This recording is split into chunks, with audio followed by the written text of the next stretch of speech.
पांडुरंगाबरोबर सरकार पण ऐकतंय, सरकारला काय सांगाल? सरकारला काय सांगाल? पांडुरंगाबरोबर सरकारही ऐकतंय तुमचं, सरकारला काय सांगाल? सरकारला काय सांगायचं, हे चांगले यावं निवडून म्हणून ना जरांगे पाटील. हा निवडून यावं. हा मग जरांगे पाटील मुख्यमंत्री व्हावं की नाही व्हावं? व्हायला पाहिजे. व्हायला पाहिजे. आता उपासनाला इतके बसले तर व्हावतच ना ते. मग बरं, या सगळ्या महिला इथे काम करतायत आणि त्यांनी सांगितलं मला जवळपास किती पोळ्या लाटतात दिवसाला? 500 पोळ्या लाटतात, शेकडोंनी पोळ्या लाटतात, सगळ्यांना इथे जेव खाऊ घालताय. कसं वाटतंय? घरी पण काम करायचंय, इथे पण काम करताना फ्रेश वाटतंय का? चांगलं वाटतंय ना, इथं चांगलं वाटतंय ना. 4 लोकांच्या मुखात जातं वारकऱ्यांच्या, आपल्याला त्यांचं काही पुण्य भेटन ना.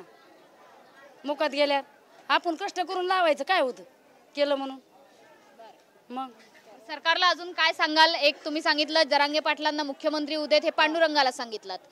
शेतीला चांगला भाव मिळू देत, हे देखील सांगितलं. आणखी काय सांगाल?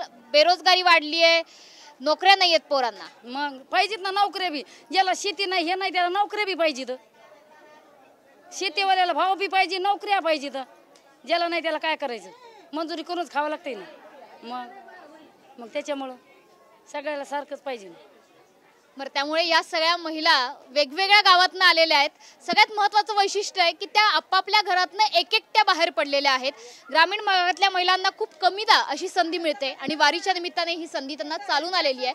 त्याच्यामुळे माहेरापेक्षा सुद्धा मोठं माहेर असं वर्णन या वारकरी महिलांकडून या पंढरीचं केलं जात आहे. कॅमेरामन रवीसह मनश्री पाठक, TV9 मराठी, आळंदी.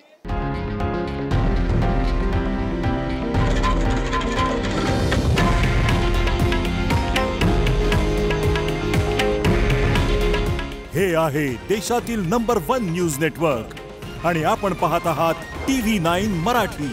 काळजी तुमची, हित महाराष्ट्राचं.